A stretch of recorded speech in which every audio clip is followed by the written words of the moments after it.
আপনাদের সবাইকে শুভেচ্ছা জানাচ্ছি। আজকে আপনারা সবাই জানেন যে আজকে বিশ্ব আলজাইমার দিবস। তো বিশ্ব আলজাইমার দিবসটা আসলে অনেক ক্ষেত্রে তাৎপর্যপূর্ণ।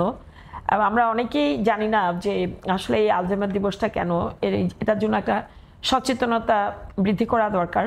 এটার এই মার্ক করার জন্য আজকের দিবসটা। তো এখন অনেক সময় আমরা গুলাই ফেলি আলজাইমার দিবসটা, আলজাইমারটা কি জিনিস আর ডিমেনশিয়াটা কি জিনিস।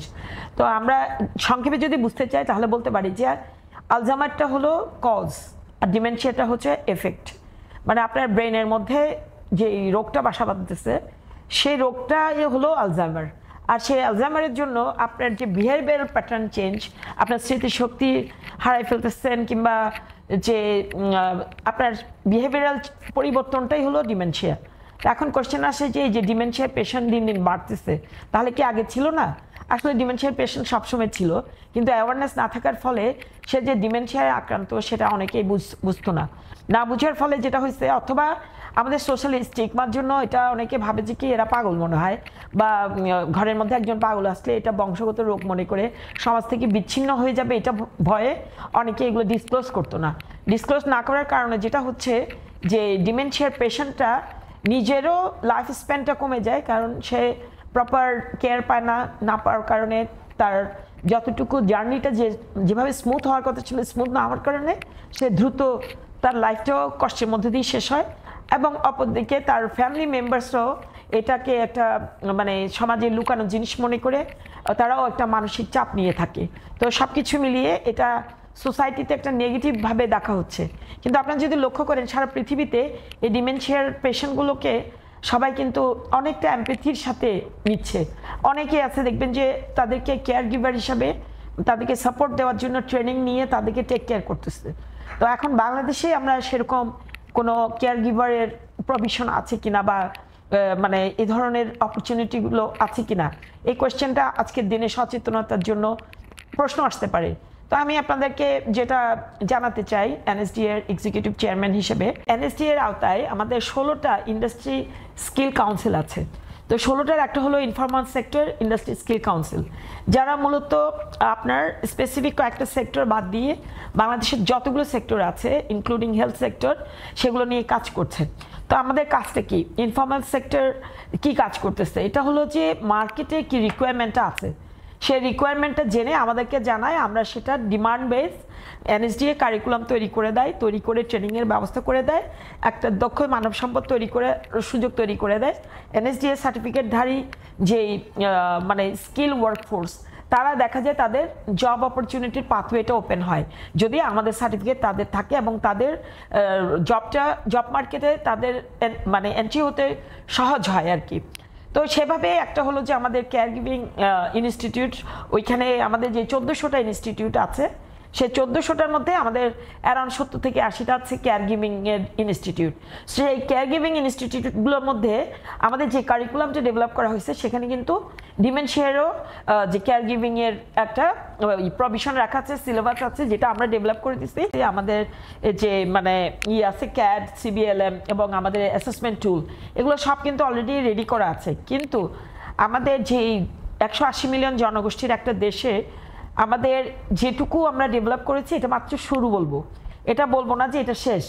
তো সেক্ষেত্রে আমি মনে করি যে এটার আরও এক্সপ্যানশন হওয়া দরকার এই জন্য যে মাত্র অল্প কয়েকটা সংগঠন এই কাজ নিয়ে মানে এই বিষয়টা নিয়ে কাজ করছে। তো তাদের মধ্যে আমাদের faith Bangladesh institute of allied health professional sector, তো ওনারা এটার উপরে বেশ অগ্রগামী বলবো। তারা আদার কেয়ার গিভিংয়ের কাজের পাশাপাশি ডিমেনশিয়ার কেয়ার গিভিংয়ের কাজও করে যাচ্ছে।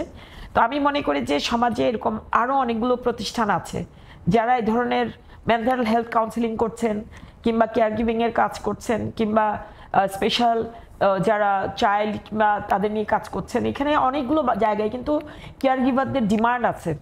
এবং আপনি শুধু ডোমেস্টিক মার্কেট না, আপনি যদি ইন্টারন্যাশনাল মার্কেটের দিকেও তাকান তাহলে দেখবেন যে আমাদের বিশেষ করে ইউরোপে, জাপানে এজেড পপুলেশনের মানে সংখ্যাগুলো বাড়ছে।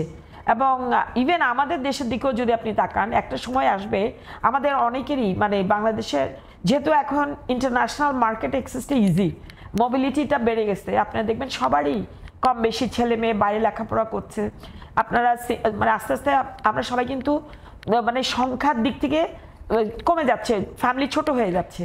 তো সেক্ষেত্রে আমরা যদি অসুস্থ হই, ডিমেনশিয়ায় আক্রান্ত হই, আল্লাহ না করুক, তাহলে আমরা কোথায় যাব, এরকম একটা কোশ্চেন আসতে পারে। হ্যাঁ, সেই কোশ্চেনটা অ্যাড্রেস করার জন্য কেয়ার গিভারের অনেক ডিমান্ড আছে। অর্থাৎ আমি বলতে চাচ্ছি কেয়ার গিভারের ডিমান্ডটা বোথ ডোমেস্টিক অ্যান্ড ইন্টারন্যাশনাল মার্কেটে, আপনার উভয় মার্কেটে আছে। তো সেজন্য কেয়ার গিভিংয়ের ট্রেনিংটা যদি নেওয়া হয়, আপনার যদি ইয়েটা হয় স্পেসিফিক্যালি, আজকে যেহেতু আলজাইমার্স ডের জন্য আমরা ডিমেনশিয়া নিয়ে কথা বলছি, যদি ডিমেনশিয়ার পেশেন্ট নিয়েও আমরা কথা বলি, তাহলে তাদের জন্য অনেক কেয়ার গিভার দরকার আসলে। একদম ঘরে ঘরে দেখবেন যে ডিমেনশিয়ার পেশেন্ট আছে। আজকে সকালে আমি একটা সেমিনারে অ্যাটেন্ড করে দেখলাম যে আসলে ডিমেনশিয়ার লক্ষণগুলো ইগনোর করার কোনো সুযোগ নাই। মনে করে আমরা অনেক সময় ভাবি যে এটা বয়সের দোষ, বয়স হয়েছে আমার ভুলে যাওয়ার রোগ হয়েছে, আসলে বিষয়টা তা না। এটার সোর্স আলজাইমার কিনা এটা আইডেন্টিফাই করা দরকার। আর আলজাইমারের থেকে যদি সোর্স হয়ে থাকে, তাহলে এটা অ্যাড্রেস করার জন্য অবশ্যই কেয়ার গিভারের নেসেসিটি আছে। এখন প্রশ্ন আসে যে কেয়ার গিভারকে আপনি ট্রেনিং করে উপযুক্ত করে তাদেরকে সেবা করার জন্য, তাদেরকে টেক কেয়ার করার জন্য আপনি মার্কেটে ছাড়ছেন, কিন্তু কেয়ার গিভার নিজেও বা কতটুকু প্রস্তুত তাদেরকে কেয়ার গিভিং দেওয়ার জন্য, এটাও একটা বিষয় আজকের দিনে মুখ্য আলোচনার হতে পারে। কারণ হলো আপনারা আমাদের দেশের প্রেক্ষাপটে যদি কল্পনা করেন, আমাদের দেশের মানুষ এত বেশি, মানুষ অনেক সময় অধিক মানুষের চাপে হয়ে যায়, মানে ধৈর্যহারা হয়ে যায়। আর ধৈর্যহারা হয় দেখে দেখবেন কেউ যদি দীর্ঘদিন অসুস্থ থাকে, বেডে থাকে, তার প্রতিও দেখবেন যে মানুষের সিম্প্যাথিটা কমে যায়, এমপ্যাথিটা থাকে না। তো এটার জন্য হয় কি, যিনি শয্যাশায়ী বা যিনি অসুস্থ তিনি অনেক নেগলেক্টেড হন। তাহলে এটা মানে কি? এটা মানে হলো যে আমি service provider, patient service receiver.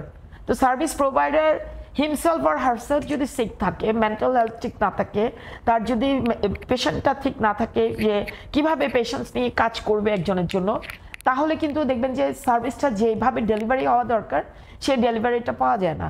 সে কারণে আমি মনে করি যে রোগীকে সেবা করার জন্য কেয়ার গিভার প্রস্তুত যেমন করতে হবে আমাদের, সেভাবে কেয়ার গিভারদের মেন্টাল হেলথের মানে মেন্টালি সুস্থ থাকাটা অনেক জরুরি।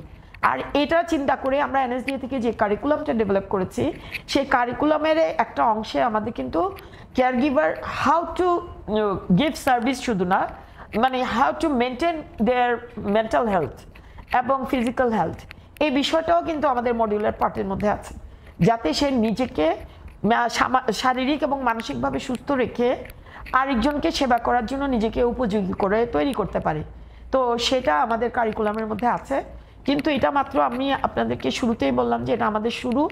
এটা আপনারা সবাই জানেন যে এনএসডি একটা নতুন প্রতিষ্ঠান, 2019 সালে এটা প্রতিষ্ঠিত হয়েছে। এটার সাথে 23টা মিনিস্ট্রি বাংলাদেশ সরকারের, যে 23টা মিনিস্ট্রির যে স্কিল ডেভেলপমেন্টের কাজগুলো হচ্ছে সেটার সাথে এটার আমব্রেলা অর্গানাইজেশন হিসেবে কাজ করছে। আমাদের গভর্নিং বডিতে 23টা মিনিস্ট্রির ইনভলভমেন্ট আছে এবং প্রত্যেকের সাথে আমরা সমন্বিতভাবে কাজ করছি। তো সে কারণে আমি মনে করি যে এই কেয়ার গিভিংয়ের ইস্যুটা এটা আরও ওয়াইডার রেঞ্জে কাভারেজ পাওয়া দরকার। আরও অনেক সামাজিক প্রতিষ্ঠান বা যারা প্রাইভেট সেক্টর অর্গানাইজেশন আছেন, ফেথ বাংলাদেশ ইনস্টিটিউটের মতো, তাদেরও মনে করি যে এগিয়ে আসা দরকার এবং তাদের যে ডিমান্ডটা, তারা কি ধরনের কাজগুলো করতে যাচ্ছেন, কারিকুলামগুলোতে আরও কি ইনক্লুড করে এটাকে আরও সমৃদ্ধ করা যায়, আরও ওয়াইডার রেঞ্জ অফ কাভারেজে আনা যায়, তো সেটা যদি আপনারা আমাদেরকে পরামর্শ দেন, আমরা আমাদের কারিকুলামটা মডিফাই করার সময় আমরা এগুলা ইনকর্পোরেট করার চেষ্টা করব।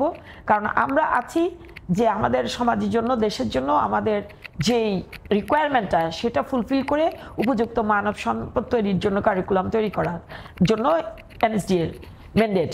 এই জন্য আমি মনে করি আপনাদের সবার পক্ষ থেকে আমরা সহযোগিতা চাই যে আসলে কি ধরনের টেকনিক্যাল নলেজ বা ভোকেশনাল নলেজ এনরিচ হলে আমাদের বিভিন্ন সেক্টরে যে সহযোগিতাটা দরকার, যে বিভিন্ন সেক্টরের উন্নয়নের জন্য, তো মানব সম্পদ তৈরির জন্য। কারণ এনএসডিএ আপনার মানব সম্পদ তৈরি করে সেক্টরাল ডিমান্ড মিট করার জন্য সাপ্লাইয়ের কাজ করে, এটা মনে করতে পারেন যে সাপ্লাই সাইডটা দেখে, দক্ষ মানব সম্পদ তৈরির কাজটা, প্রডিউস করার কাজটা দেখে, যাতে বিভিন্ন সেক্টরে যে ডিমান্ড আছে ডিমান্ড অনুযায়ী সেখানে ওয়ার্কফোর্সটা রিসিভ করতে পারে। তো সেভাবেই এনএসডিএ কাজ করে যাচ্ছে। তো এই আজকের বিশ্ব যে আলজাইমার ডেতে আমি একটা কথাই বলবো যে যেই আমরা কাজ করি না কেন, সেটা কেয়ার গিভার হোক কিংবা পরিবারের সদস্য হোক, আমরা এমপ্যাথি সিম্প্যাথি এগুলো নিয়ে কিন্তু মানুষের সেবা করার জন্য নিজেরকে মেন্টালি আমরা রেডি করব। এটাই হলো কথা। এখন আমি আপনার আত্মীয় না হইতে পারি, আমি আপনার সন্তান না হইতে পারি, আমি একজন মানুষ, আমার হিউম্যান যে কোয়ালিটিটা আছে সেটা আমি সবার জন্য হাত বাড়াই দিব। এই মানসিকতা নিয়ে আমাদের এই সমাজের এই কাজগুলো করে যেতে হবে, এবং সেটার জন্য যে গ্যাপগুলো আছে সেগুলো মিনিমাইজ করার জন্য আমাদের মতো সরকারি প্রতিষ্ঠানগুলো কাজ করছে, আমাদের এই কাজের আউটপুটগুলো বাস্তবায়ন করছে বিভিন্ন ইনস্টিটিউটগুলো। তো আজকে আমি ফেথ ইন্টারন্যাশনাল বাংলাদেশ ইনস্টিটিউটকে আমি ধন্যবাদ জানাবো যে তারা আজকে অনেকগুলো কাজে তাদের ইনভলভমেন্ট ছিল। তো এরকম যদি আরও অনেকে আসে, আমি মনে করি যে আমাদের সোসাইটিতে এই বিষয়টা মানে সামাজিক সচেতনতা বৃদ্ধির পাশাপাশি অনেকে আগ্রহী হয়ে কাজ করবে। ধন্যবাদ সবাইকে।